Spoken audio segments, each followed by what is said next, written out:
प्रधानमंत्री का कैवलकेड वहां पर पहुंच रहा है। नरेंद्र मोदी एक नया इतिहास रच रहे हैं। इस वर्तमान में बतौर प्रधानमंत्री तीसरी बार वो पीएम पद गोपनीयता की शपथ लेंगे और इसी के साथ एक नए एनडीए सरकार का आगाज होगा और एक नए भविष्य की शुरुआत होगी अगले 5 वर्षों तक।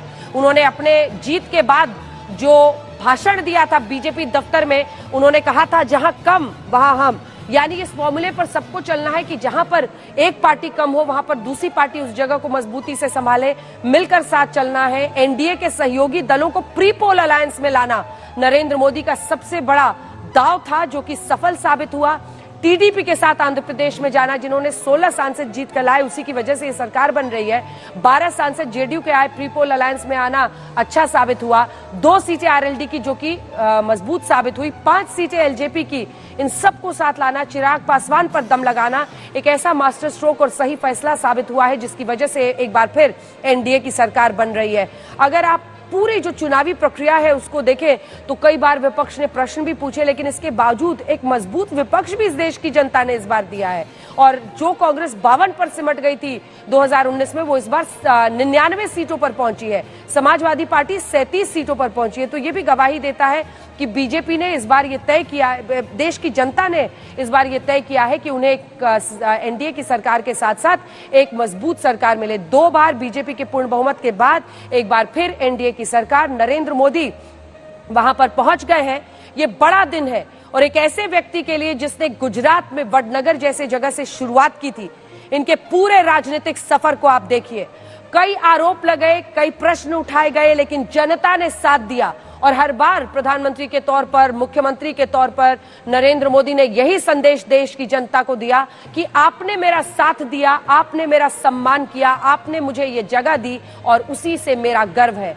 ये बतौर प्रधानमंत्री तीसरी बार, और स्टैंडिंग ओवेशन वहां पर मौजूद सभी मंत्री और आम लोग उन्हें देते हुए जो वहां पर मेहमान आए हैं, क्योंकि ये बड़ा दिन है।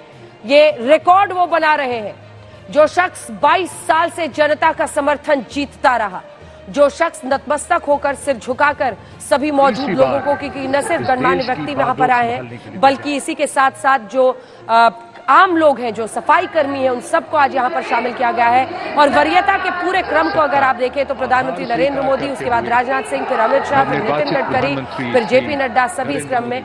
और प्रधानमंत्री आज के इस पहर में मुस्कुराते हुए एक उनका संदेश भी, जो सामने में मौजूद लोग हैं उनका अभिनंदन खुले मन से हंसते हुए स्वीकार करते हुए।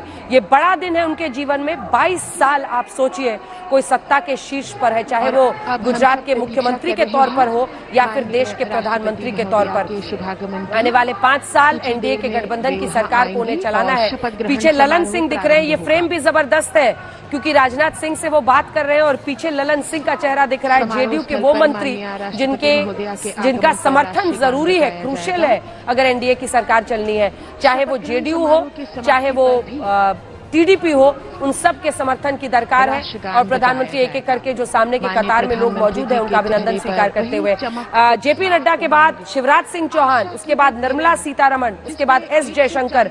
तो जो वरीयता, जो क्रम है वहां पर सीनियोरिटी का, वो भी एक संदेश होता है कि किसको किस तरह का मंत्रालय मिल सकता है। तमाम जो गणमान्य विदेशी मेहमान वहां पर मौजूद हैं उनको भी आप इस वक्त देख रहे हैं।